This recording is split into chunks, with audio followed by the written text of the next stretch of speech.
Minyu stood in the massive auditorium, trying not to look too impressed. He had seen big buildings before, but this place was something else. The Galactic Coalition Academy station floated in space, bigger than any city he had ever visited on Earth. Through the clear walls, he could see stars everywhere and ships coming and going like busy insects. Next to him was practically bouncing with excitement. She kept pointing at different aliens and whispering facts about their species. Minyu smiled. His colleague had been studying alien life for years, but this was her first time actually meeting any of them. "Look at that one," whispered, pointing at a tall creature covered in blue feathers. They come from a world with very low gravity. See how they move, so graceful." Minyu nodded. The bird-like alien did seem to float more than walk. Around them, hundreds of other beings filled the room. Some had fur, some had scales, some looked like they were made of rocks or plants. It was orientation week, and delegates from all over the galaxy were here to learn about the coalition. A voice boomed through the room and everyone went quiet. The director of the academy, a being that looked like living crystal, stood at the front. "Welcome, delegates," the director said. "Today, you will introduce yourselves and share information about your home worlds. This helps us understand each other better." One by one, aliens stood up and talked about their planets. Minyu listened carefully, trying to learn the names and details. A small insect-like creature named spoke about his world. "My home is a Class 3 world," said proudly. "We have gentle rains and warm sunshine. Our biggest predator is the size of your hand." He held up one of his 6 hands to show the size. Others nodded and made sounds of approval. A Class 3 world was considered very nice. The bird alien who introduced himself as spoke next. "My world is Class 2, very light gravity, thin atmosphere, perfect for flying species like mine." More aliens shared their stories.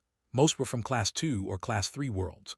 A few mentioned Class 4 or Class 5 worlds, and everyone seemed impressed by how tough those delegates were.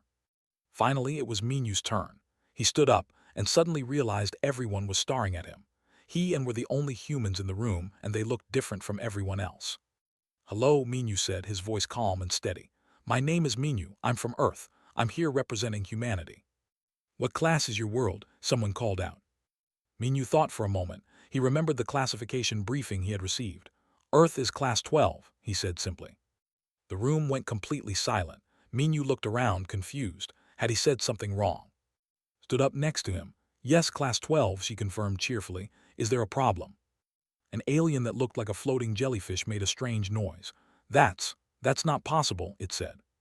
The crystal director moved closer, its body shimmering with different colors. "Young human, please check your translation device. There must be an error. Nothing above Class 8 can develop intelligent life." "No error," Minyu said, checking his device anyway. "Earth is definitely Class 12. The insectalian, who had seemed friendly before, backed away slowly. His many eyes were wide with something that looked like fear. The bird alien made a high-pitched sound. "Class 12, that's a death world rating. Nothing lives on death worlds." "We do," said, still not understanding why everyone looked so scared. "Billions of us, actually." The director's crystal body flashed red. "Delegates, please remain calm. Humans, please sit down. I believe we need to have a much longer conversation about your world." As Minyu sat down, they could hear whispers all around them. The other aliens were talking to each other, their voices filled with shock and fear. "Death world species," someone whispered. "How are they even alive?" another asked. "Look at them, they look so normal," a third voice said. Slowly moved toward them, his body language showing he was nervous. "Excuse me," he said quietly, "but are you sure about this Class 12 thing? Death worlds are places where everything tries to kill you. The weather is violent, the animals are dangerous, the plants are poisonous. How do you survive?" Minyu looked at confused. "It's just Earth," he said too. "Sure, we get some storms sometimes, and yeah, there are some animals you need to be careful around, but you just learn to deal with it." "Some storms," repeated, his voice getting higher. "Yeah, added helpfully. "Hurricanes, tornadoes, that kind of thing. And the animals aren't that bad once you know what to watch out for.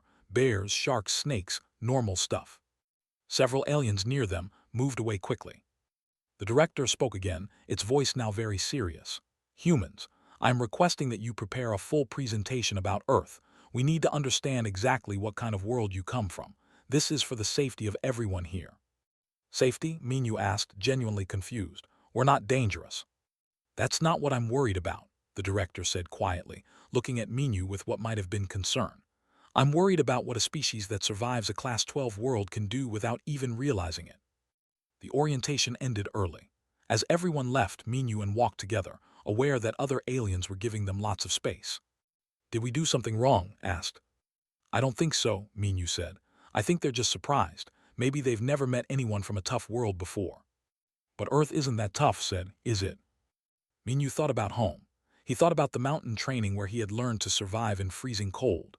He thought about the jungles where he had worked, hot and humid and full of dangerous animals. He thought about the oceans with their powerful waves and deadly creatures. "Maybe it is," he said slowly. "We just never had anything to compare it to." Behind them, they didn't see the director talking quietly to its security team. They didn't hear it say, "Monitor them carefully, but do not threaten them. If they truly come from a Class 12 world, they are the most dangerous beings we have ever encountered, and they don't even know it." Watch the humans leave. Part of him was terrified, but another part, the part that had always loved learning new things, was fascinated. These beings had evolved on a world that should have killed them. What else could they do? What other impossible things were normal to them? He made a decision. He would be brave. He would learn about these Death World humans, even if it scared him. The galaxy, thought, had just become much more interesting. 3 days later, the auditorium was packed. Word had spread across the entire station about the Death World species. Everyone wanted to see the presentation about Earth. Some came out of curiosity. Others came because they had to work with humans and needed to know what they were dealing with. Minyu sat in the front row with. 2 more humans had arrived for the presentation. Was a scientist who studied Earth's environment. Was a doctor who would explain how human bodies worked. Both of them seemed calm, not understanding why there were security guards at every door.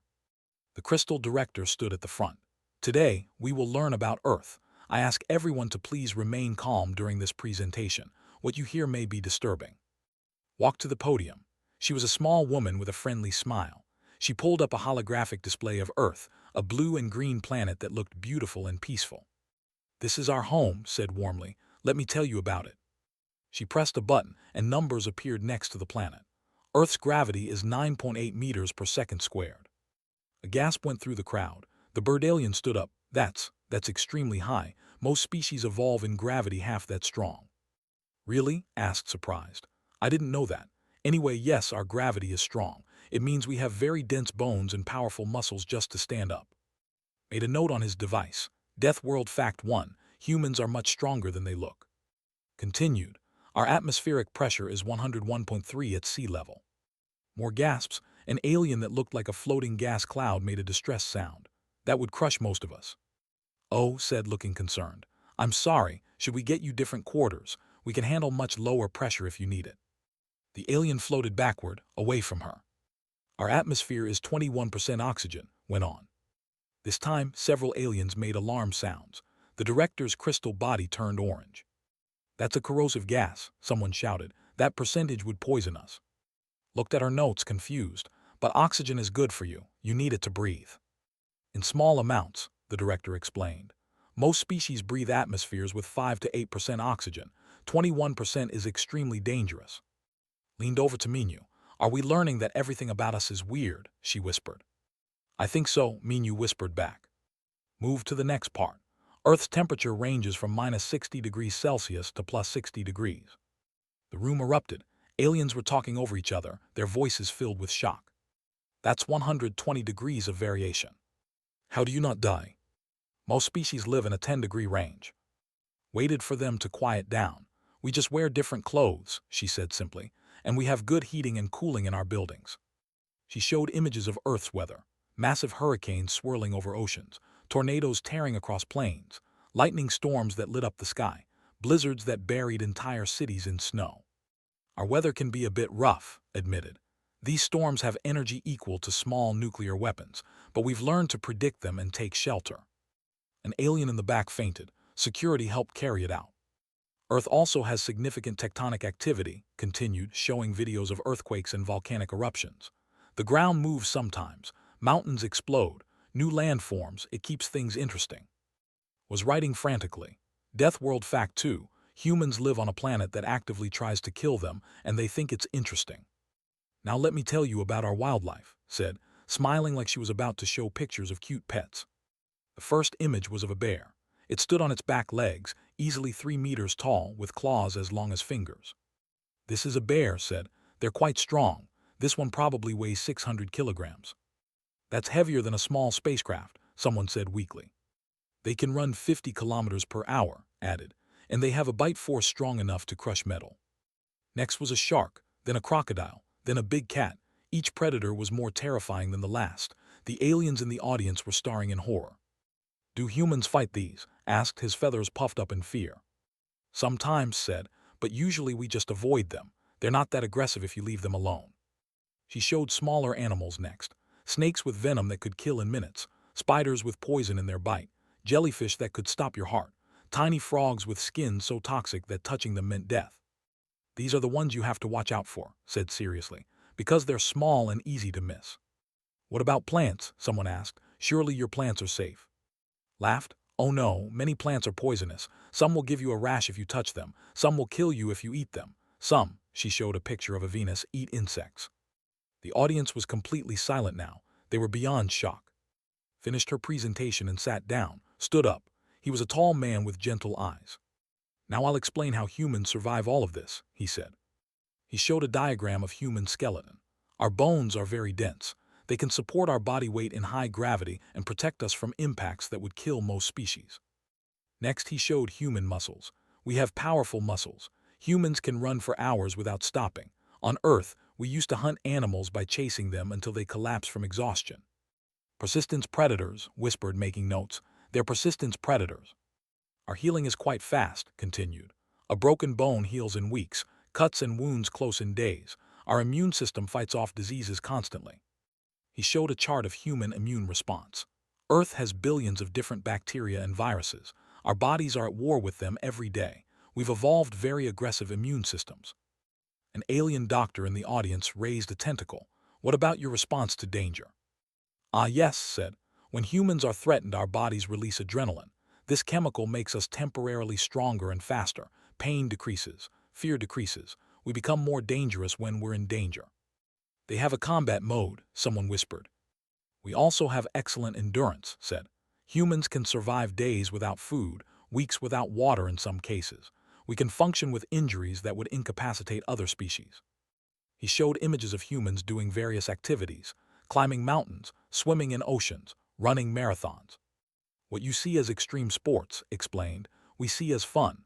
We challenge ourselves against our environment for entertainment. Made a sound like a whimper.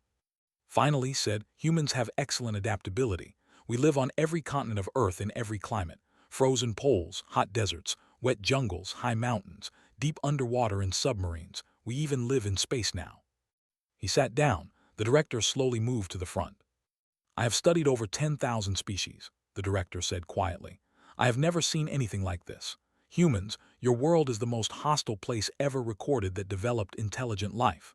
You are the first true death world species the galaxy has encountered.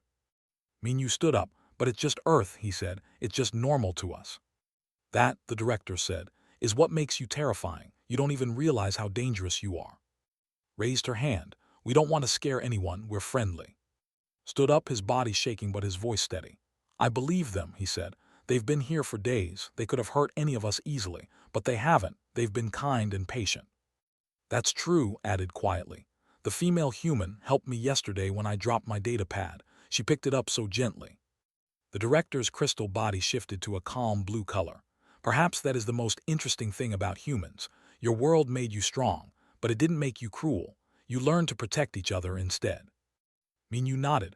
On Earth, we have to work together. One person alone can't survive everything the planet throws at us. We learn to be a team. The director was quiet for a long moment. Very well. Humans will be integrated into the academy, but slowly. We all need time to adjust to each other.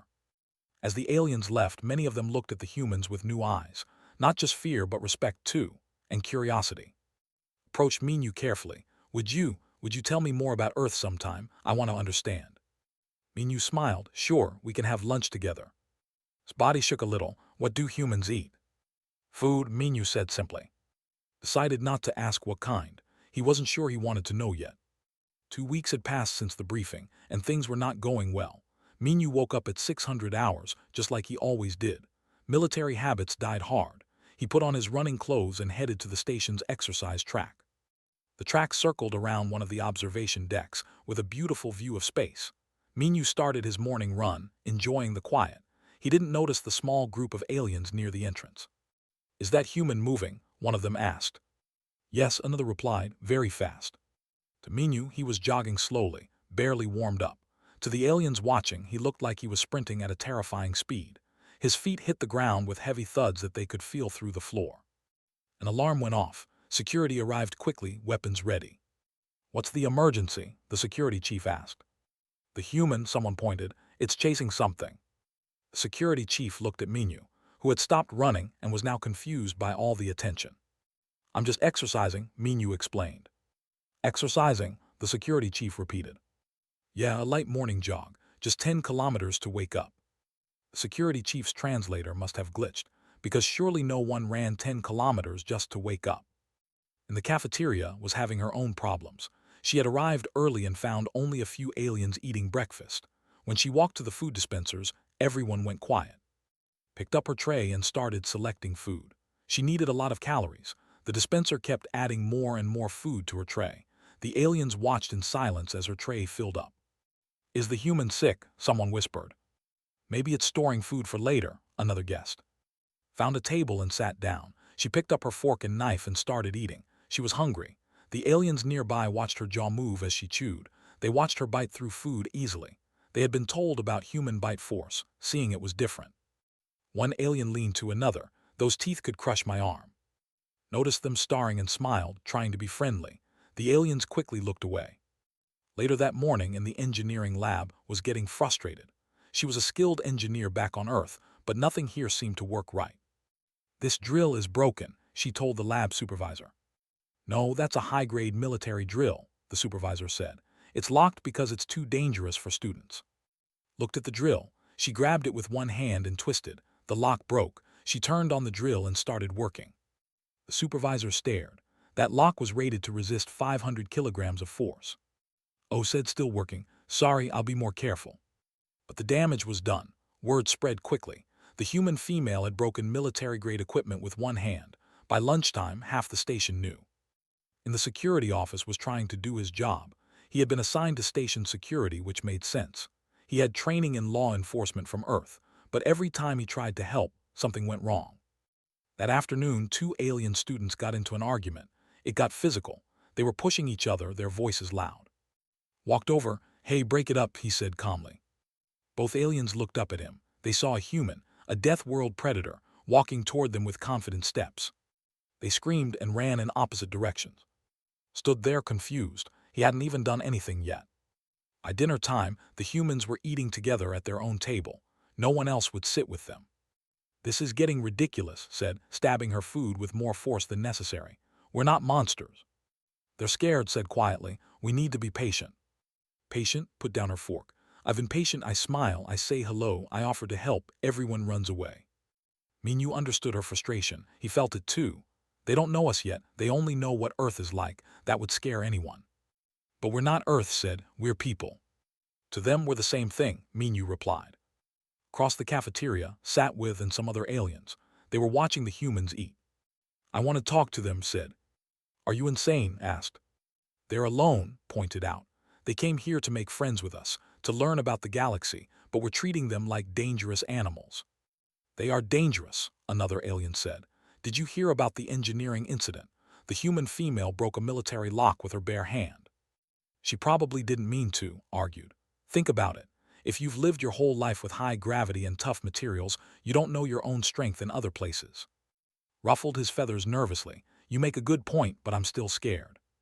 "Me too," admitted, "but I'm more interested than scared now." He stood up and walked toward the human table. Behind him, he heard gasps. He ignored them. "Hello," said, approaching carefully. "May I sit with you?" The humans looked up, surprised. "Of course," said, smiling. "Please sit down." Sat across from them, very aware that he was now sitting with 4 Death World predators. His survival instincts were screaming at him to run. He ignored them too. "I want to apologize," said. "We've been treating you unfairly." "It's okay," Minyu said. "We understand we're different." "But you've been kind," continued. "Every interaction I've seen, you've been patient and gentle, even when we've been rude." "We know how it looks," said. "Earth sounds terrifying if you didn't grow up there. We're trying to adjust too. Everything here is so fragile." "Fragile?" asked. Nodded. The equipment, the furniture, even the doors. I broke a door handle yesterday just opening it normally. I felt terrible. And everyone is so delicate, added. I'm afraid to shake hands. What if I hurt someone by accident? Hadn't thought about it from their side. The humans weren't trying to be scary. They were trying not to break things, trying not to hurt anyone. That must be exhausting.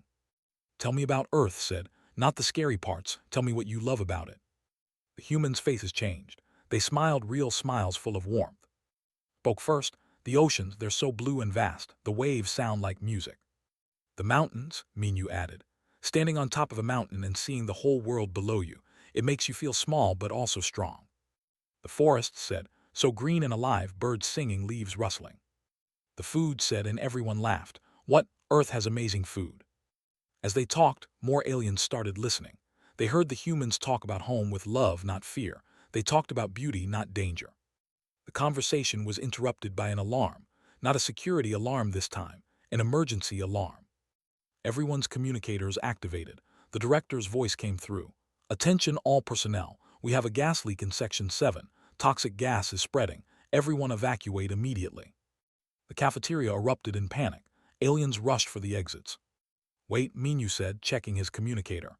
Section 7 is near the student quarters. Are all the students out? The director's voice came again. We're trying to confirm. The gas is spreading too fast. Checked her scanner. That's carbon dioxide with some sulfur compounds. Not great, but not deadly to humans. What? Asked. It's like a mild irritant to us, explained. Uncomfortable, but we can handle it for a while. Minyu was already moving. With me, we'll do a sweep. Are you insane? Shouted. That gas will kill you in minutes. No, it won't, said, following Minyu. It might make us cough a bit, but we'll be fine. Grabbed emergency breath masks, the kind that gave just a little clean air. These will help. The three humans ran toward Section 7 while everyone else ran away. They put on the masks, more for comfort than necessity, and entered the contaminated zone. The gas was thick and smelled bad. Minyu's eyes watered a bit, but he could see fine. They heard crying coming from one of the rooms. They found 6 alien students trapped. The students looked sick, barely conscious. The gas was killing them slowly. We've got them, Minyu said into his communicator. He picked up 2 students, one under each arm, and did the same. They carried the students out quickly. Outside the contaminated zone, medical teams waited. The humans put down the students and watched as doctors worked on them. All 6 would survive. The director approached them. You went in without protective suits. We didn't need them, said simply. The gas that nearly killed those students, the director said slowly. You barely noticed it. It wasn't that bad, Minyu said. Just smelled terrible. Approached them, his body shaking. You saved them. You ran toward danger while we ran away. Anyone would have done it, said. No, said firmly. Anyone couldn't have. Only you could, because you're from a death world, because you're used to danger. He looked at the other aliens who had gathered. Don't you see? They're not dangerous to us. They're dangerous for us. They can protect us from things we can't survive. Step forward, no longer looking scared. You're right, they're not predators, they're protectors. That night the human table in the cafeteria wasn't empty anymore. Sat with them. So did, and a few others. Not many yet, but it was a start. Thank you, said Tu, for being brave enough to be our friend. Thank you, replied, for being gentle enough to let me. The Academy survival training was supposed to be the hardest test for any student. Teams of 6 would be dropped on a Class 6 world with minimal equipment. Their mission was to find a crashed ship, rescue the survivors inside, and reach an extraction point. Most teams took 3 full days to complete it. Some failed completely. Minyu stood with his team in the briefing room. Next to him was, checking her medical supplies. The other 4 team members looked nervous. Adjusted his communication equipment for the 3rd time. Kept checking his navigation tools. The 2 other aliens, a rock-like being named Garth and an amphibious female named, were quiet. This is a Class 6 world, the instructor explained. It has variable weather, dangerous wildlife, and difficult terrain. For most species, this is extreme. Remember your training and work together. Minyu noticed how the instructor looked at him when saying that last part. Work together meant let the humans do everything, probably. He didn't like that idea. We're a team, Minyu said to the others. Everyone contributes, everyone matters, understood. The aliens nodded, though they didn't look convinced. The drop was rough. Their small ship shook as it entered the atmosphere. When they landed, Minyu was the first one out. He took a deep breath. Air's good, he announced. Temperature is about 15 degrees, not bad. Not bad, asked shivering. This is freezing. Pulled out emergency blankets. Here, wrap these around you, they'll help. The team started moving toward the crash site coordinates. The terrain was rough with sharp rocks and steep hills. Minyu and moved easily. The others struggled. Maybe we should slow down, suggested, breathing hard. Minyu looked back and realized they had pulled ahead. Sorry, we're used to rougher ground. They adjusted their pace. It took longer, but the team stayed together. After 2 hours of hiking, they reached their first obstacle. A river cut across their path. The water moved fast and looked deep. We need to find a crossing point, Garth said. Minyu studied the river. This is the narrowest point for kilometers. We cross here. The current is too strong, argued. Minyu took off his pack. I'll go first. I'll set up a safety line. Before anyone could argue, he walked into the water. The current pushed against him, but his powerful legs kept him stable. The water was cold, but not dangerously so. He reached the other side and secured a rope. Okay, he called back. You're amphibious, you next. Help guide the others. Entered the water nervously, but found she could swim against the current with Minyu's rope to hold onto. Together, they helped the others across. It took 30 minutes, but everyone made it safely. Good job, team, said, smiling. They continued hiking. The sun was getting lower when suddenly stopped. Did you hear that? Everyone froze. Minyu heard it too, a low growling sound. Through the trees something moved, something big. A creature emerged. It looked like a cross between a bear and a wolf, with dark fur and teeth as long as knives. It was easily 300 kilograms. Its eyes focused on the group. Back away slowly, whispered. The creature growled louder. It took a step toward them. Minyu moved in front of the group. He made himself bigger, spreading his arms wide. Then he yelled, a deep, loud, aggressive sound that came from deep in his chest. The creature stopped. It tilted its head, confused. Minyu yelled again, even louder. He stomped his foot on the ground. The creature backed up. It looked at Minyu, then turned and ran into the forest. Everyone stood in shocked silence. What did you do? Asked. Predators can sense confidence, Minyu explained. If you act like prey, you become prey. If you act like a bigger predator, they usually back down. You challenged it to a fight, Garth said slowly, and it believed you would win. Well, Minyu said, I'm from Earth. That thing is from a Class 6 world. I've seen scarier things in my backyard. They found the crash site before dark. 3 aliens were inside, injured but alive. Immediately went to work. Broken leg here, she said, examining one survivor. Possible concussion on this one. Third one has a dislocated shoulder. She worked quickly, setting the leg with improvised splints, treating the concussion symptoms, and carefully putting the shoulder back in place. The survivors cried out in pain, but hands were gentle despite their strength. You're safe now, she told them. We'll get you home. But a new problem emerged. Dark clouds gathered quickly. Wind picked up. Storm coming, said, his feathers detecting the pressure change. A big one.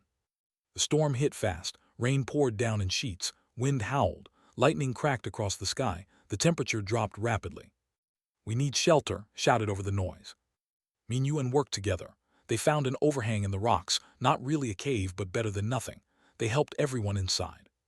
We need fire, Garth said, or we'll freeze. The wood is all wet, pointed out. Not all of it, said. She found some dry bark under rocks and gathered small twigs from protected areas. While everyone watched, she built a small structure and used an emergency starter to light it. The fire struggled in the wind but sheltered it with her body. Slowly, it grew. She added larger pieces of wood. Minyu had found a way to angle some rocks to protect the fire from the wind. Soon they had a real fire going. Heat spread through the shelter. How did you do that? Asked. Everything was wet. There's always dry fuel if you know where to look, said. Under rocks, inside dead tree bark in protected corners. The night was long. The storm raged outside. Minyu and took turns staying awake, keeping the fire going and watching for dangers. Every few hours they added wood and checked on the injured. The other team members tried to help, but the humans insisted they rest. You need your strength, Minyu told them. Tomorrow we have a long walk, we've got this. Watched Minyu sitting by the fire, keeping watch while everyone else slept. He was protecting them, not because he had to, because it was what he did. When morning came, the storm had passed. The team emerged to a clean, bright world. We're 20 kilometers from extraction, calculated. Can the injured make it? Garth asked. They can ride, Minyu said. He looked at. She nodded. My back is stronger than yours. No way, Minyu argued. I've got more muscle mass. I've got better balance. They both ended up carrying someone. Minyu took the largest survivor, took another. The third could walk with support from. The hike was long and hard, but the team worked together, scouted ahead, navigated. Garth cleared difficult obstacles, helped the walking survivor. And the humans carried the weight, literally and figuratively. They reached the extraction point in 18 hours total, the fastest time ever recorded for the training exercise. Medical teams took the survivors. The instructor approached the team, looking stunned. "That was remarkable," he said. "You worked as a perfect unit." "We had good teammates," Minyu said simply. But stepped forward. "No, we need to be honest. The humans saved us. Multiple times they crossed the river for us, scared away the predator, built fire in the rain, kept watch all night, carried the injured. We couldn't have done those things," admitted. "Individually we would have failed, but with them we succeeded." The instructor nodded slowly. "That's the lesson. In the galaxy we all have different strengths. The key is learning to work together." Later in the debriefing room the team sat together. They weren't separated by species anymore. They were friends. "I was terrified of you," admitted Tu, "when I first heard you were from a death world." "And now," asked. "Now I'm grateful. You could have done everything yourself, but you let us help. You made us part of the team." Minyu shook his head. "We needed you. Communication skills kept us coordinated. Navigation got us to the right places. Garth's knowledge of geology helped us find the shelter, helped in the water crossing." "But you saved our lives," said. "That's what teams do," Minyu replied. "We protect each other." Garth's rocky body rumbled with emotion. "On my world we have a saying, the strongest stone supports the weakest. You humans, you're the strongest stones we've ever met, but you use that strength to support, not to dominate." "Maybe that's the real lesson from a death world," said thoughtfully. "You don't survive alone, you survive together. Earth taught you that strength means protecting others." Smiled. "Earth taught us we're all vulnerable. The planet doesn't care how tough you are. A storm can kill anyone. So we learned to take care of each other, to be strong for each other, not just for ourselves." "I want to visit Earth someday," said suddenly. "Really?" Minyu asked, surprised. "Yes, I'm still scared, but I want to see the world that makes people like you. A world that's dangerous, yes, but also beautiful. You talk about it with such love." "We'll take you," promised. "We'll show you the gentle parts first, quiet beaches, peaceful forests. Not everything on Earth is trying to kill you." "Just most things," Minyu added with a grin. Everyone laughed, even though it was probably true. The next day in the academy cafeteria, the news had spread. Other students approached the humans differently now, not with fear but with respect and curiosity. The humans' table was full for the first time. Species from a dozen worlds sat together, sharing stories and food. "This is nice," said Minyu quietly. "Yeah," he agreed. "This is what we came here for, to make friends, to be part of something bigger."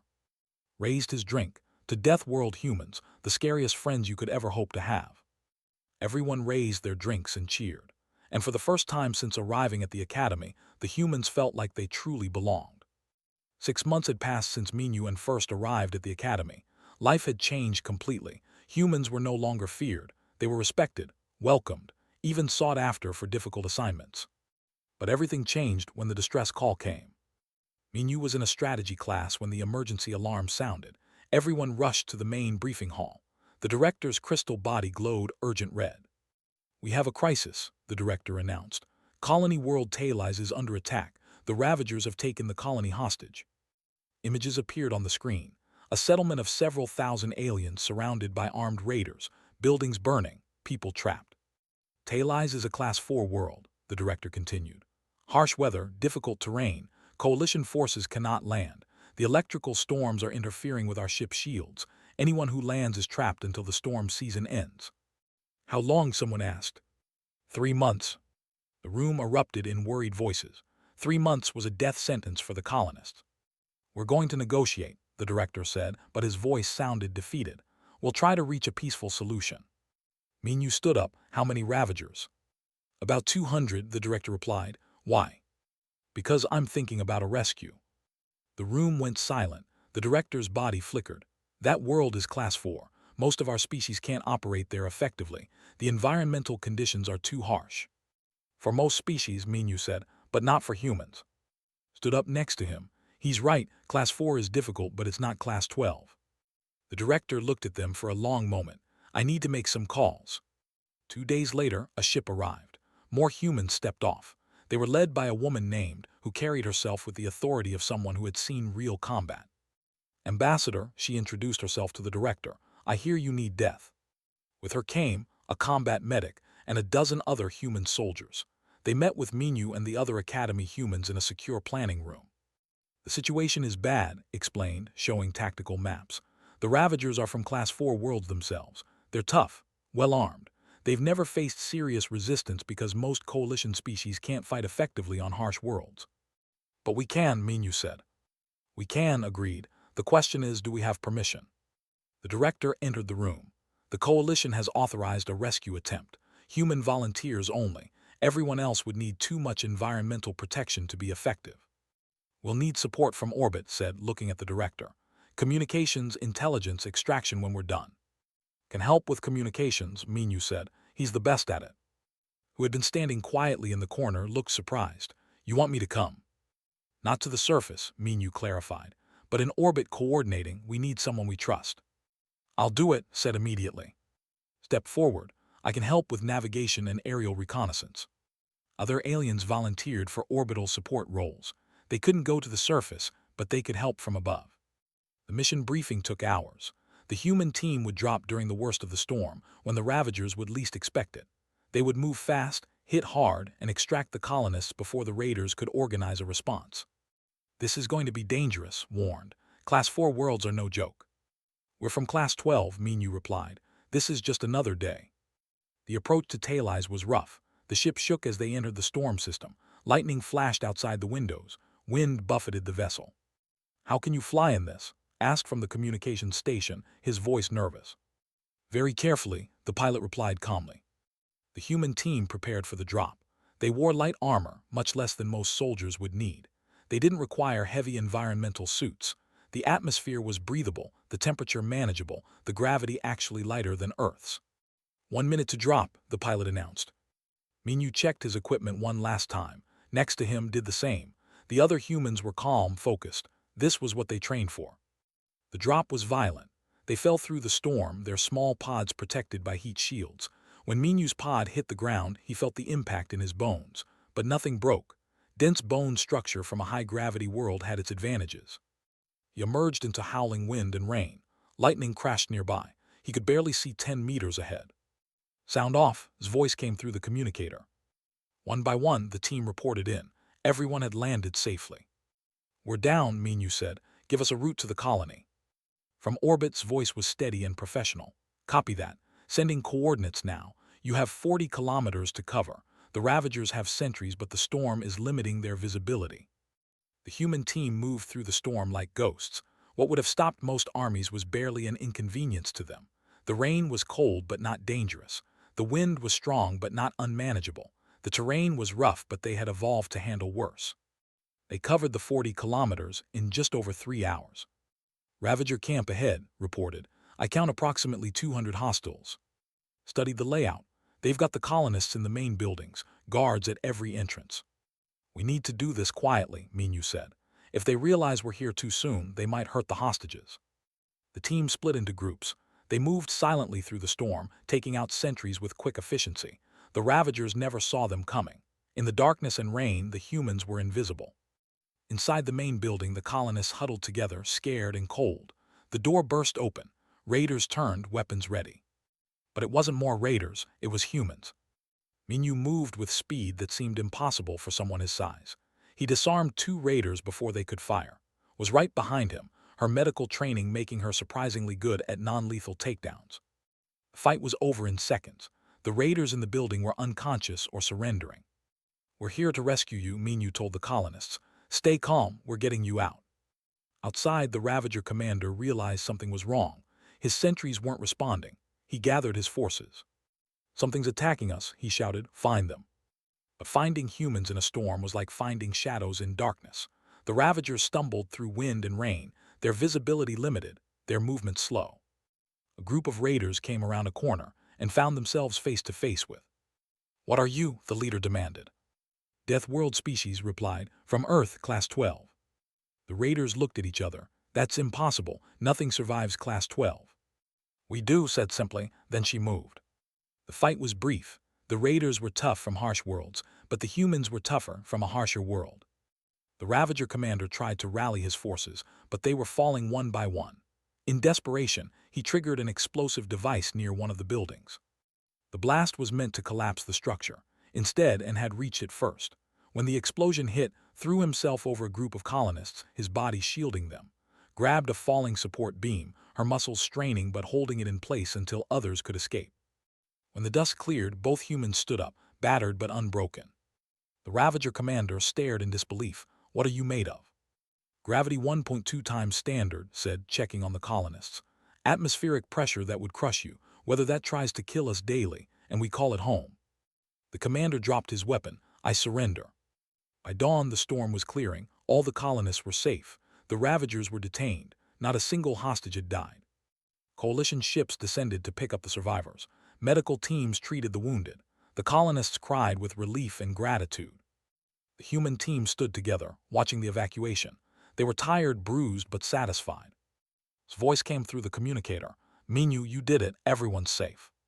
"We did it," Minyu corrected. "Your coordination was perfect." Back at the Coalition Academy, the rescue was all anyone could talk about. The impossible mission. The Death World humans who walked into a storm and saved thousands. The director called a formal assembly. Representatives from dozens of worlds gathered. "Today, we establish the Death World Doctrine," the director announced. "When environmental conditions are too extreme for standard coalition forces, we call on those who evolved in extreme conditions. We call on the humans." Admiral Vex, the coalition's military commander, stepped forward. He was an old warrior from a Class 3 world, respected throughout the galaxy. "I was skeptical of humans," he admitted. "Their world seemed too harsh to produce anything but monsters. I was wrong. That harsh world produced the greatest protectors I've ever seen." He looked at Minyu and the other humans. "A death world doesn't create cruelty, it creates strength. And you use that strength not to conquer but to defend, not to dominate but to protect." Applause filled the room, aliens from every world cheering for the humans.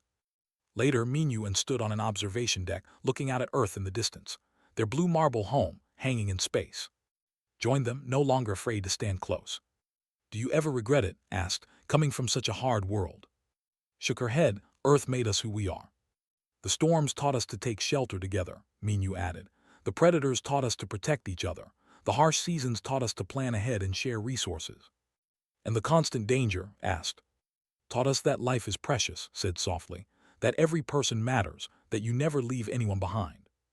Landed on the deck, his wings folding neatly. "The galaxy is lucky to have you." "We're lucky to have all of you," Minyu replied. "Earth taught us to be strong, but you're teaching us what to do with that strength, how to be part of something bigger." In the distance, more ships were arriving, more species joining the coalition, working together, learning from each other. "Class 12 Death World," said, looking at Earth, "but also a world that teaches its children to be brave, strong, and kind." "Yeah," Minyu agreed, smiling. "It's just home, and home is where you learn what really matters." They stood together, humans and aliens, looking out at the stars. Different worlds, different strengths, different stories.